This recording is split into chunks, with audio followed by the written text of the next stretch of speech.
Why does this look different from this?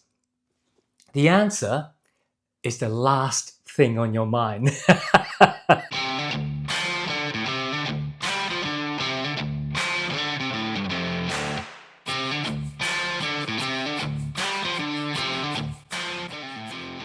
How you going?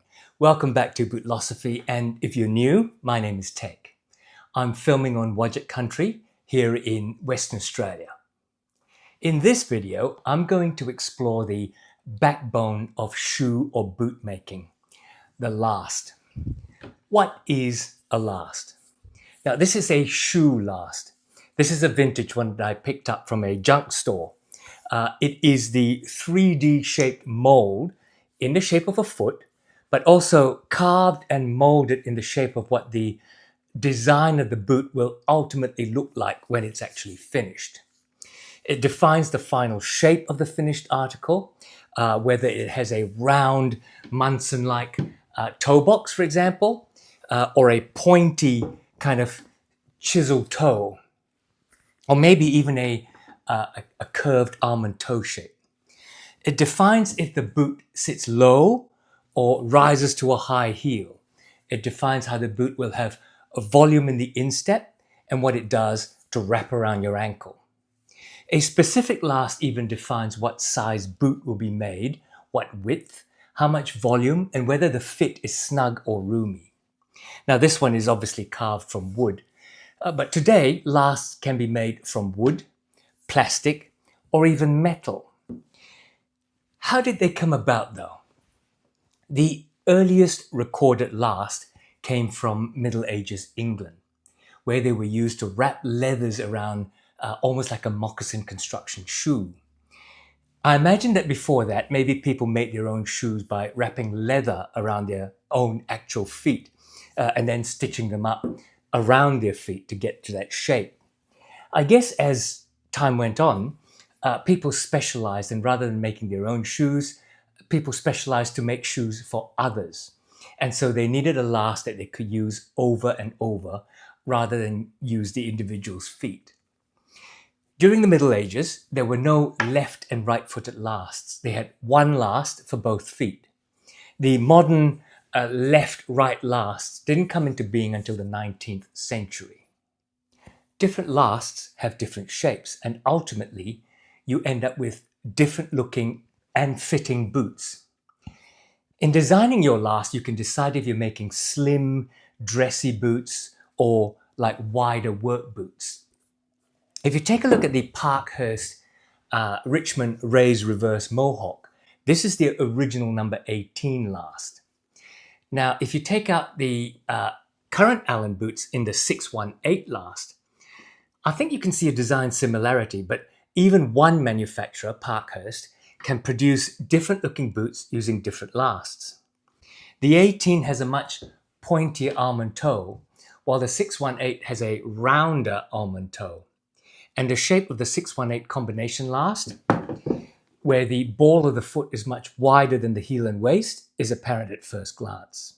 Compare that to the Nicks on the H&W last, and their collaboration with Parkhurst, the original Nicks Falcon, but built on Parkhurst's 602 last. Again, the toe box is totally different, sure, but there's more. The profiles of the boots are also completely different. So Nicks, using their own boot design and construction methods, puts that design onto a 602 last, and it looks totally different. Work boot becomes dress casual, just from using a different last. A last can also dictate your comfort, depending on if your feet agree with a particular last shape. The Parkhurst 602 last, for example, was a combination last as well, where the heel and ball start at a little less than a standard D width. The ball of the feet then open out to an E width, and then you have the almond-shaped toe. Now, this allows most people's feet to be snug in the heel and waist for fit and be comfortable in the wider forefoot.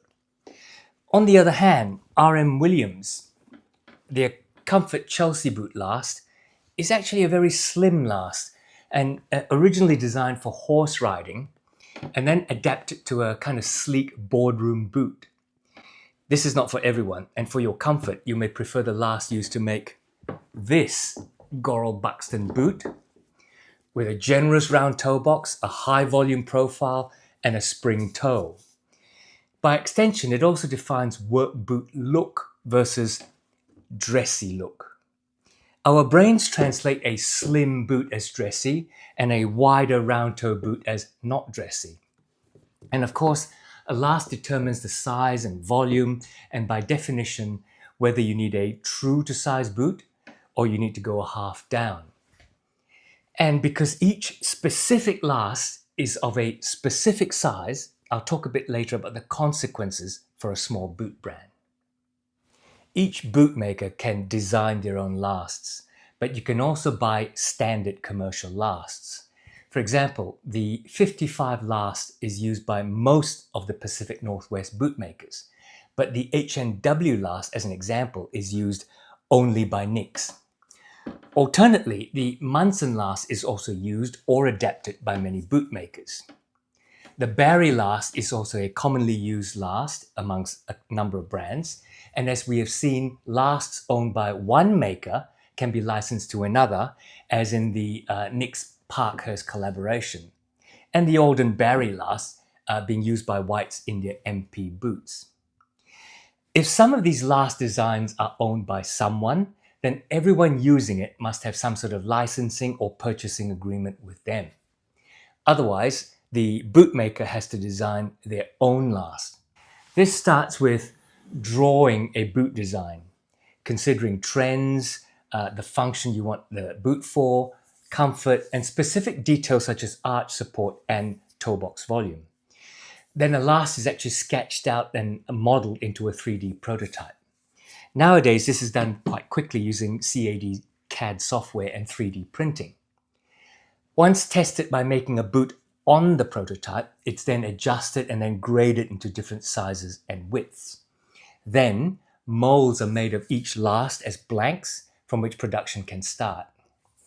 The bootmaker can do most of the design themselves and then hand the design to a last maker, or they can go to a last designer like Jones and Vining in the US, or a famous one in the UK is Springlike. Then the bootmaker makes the boot on the last that's been produced, and they can also offer bespoke services. One form of this is to take a last from their standard offerings and match it to the measurements of a customer's foot by adding leather patches to some parts to build up width and volume. Another form of this is to offer a totally built up from the ground service where they measure your feet and then make a specific last especially for you, keeping it on the shelf for your future orders. Now, this is not cheap. Trickers, for example, offer a bespoke last for around £3,000 sterling. It's a lot of work. And also making a boot from that last is extra. Which leads me to talk about the cost or investment that a bootmaker needs to make. If you use a last designer, it could cost up to $7,500 US or more to have one designed for you and then create a 3D prototype. If there are several iterations, you want the volume built up, whatever, obviously each change costs a bit extra. Then when you go into production, each pair of wooden lasts can cost up to $200 US. But you can't start a boot brand with just one last. I mean, you need to offer several sizes, don't you? And maybe even several widths. So let's say you decide to offer sizes 7 to 13. That's 7 pairs of lasts from 7 to 13. But they're all in D width. So let's say you decide to offer D and E widths. Now suddenly that becomes 14 pairs of lasts that you have to make. And you haven't even offered half sizes. So let's say you decide to offer half sizes. Then it becomes 28 pairs of lasts that you need in your factory. Hang on, we're not finished. If you have one each of those lasts from sizes 7 to 13, including half sizes in 2 widths, you can only make one boot at a time for each size and width. What happens if you get more orders, multiple orders, or you're trying to build up your ready-to-wear offerings on your shelf? you're going to need a team of people making several pairs of the same boots at the same time, but in different widths and in different sizes. That means for at least the more popular sizes and widths, you might need 4 or 5 pairs of the one size and width. So you end up needing 44 to 50 pairs of lasts. But wait, what if you offer 2 shapes? A slim, almond toe-shaped boot and a round toe work boot. Okay, now we're up to 80 to 100 pairs of lasts. So let's add that up. $7,500 US to design a last times 2 lasts, a sleek one and a round work boot one. That's $15,000 US for the design. Add, say, 90 pairs of lasts at $200 each, or $16,000, and your grand total before you make your first boot is an investment of $31,000 US. Okay, now let's buy some leather and hire some craftsmen. Understanding this, I hope you temper your criticism from now on of new and small brands only having restricted sizes or not offering half sizes or not offering wider widths. Once you invest in lasts, it is a sunk cost. So what that means is you need to get the investment back over time after you've already shelled out your hard savings up front. So I hope you stop criticizing small workshops for charging too much for a pair of handmade boots. I hope you enjoyed this deep dive video into lasts. It's now time for the last word. It never ceases to amaze me when innovative new brands come up with a boot last that's not derived from an iconic shape like the True Balance or Red Wing No. 8. Brands like Grant Stone and Parkhurst, Viberg, Oak Street Bootmakers, Truman even, they've actually done the hard yards in coming up with boots that are immediately recognizable, not oh hey look, those look like Aldens or those look like Iron Rangers. They may look like an earlier icon. A mock toe may look like a Red Wing 875. But in the last shape, you should be able to tell the difference in look and in feel and in comfort. If you enjoyed this video, be different. Click on like, then log in as another user and click on like again. Just joking.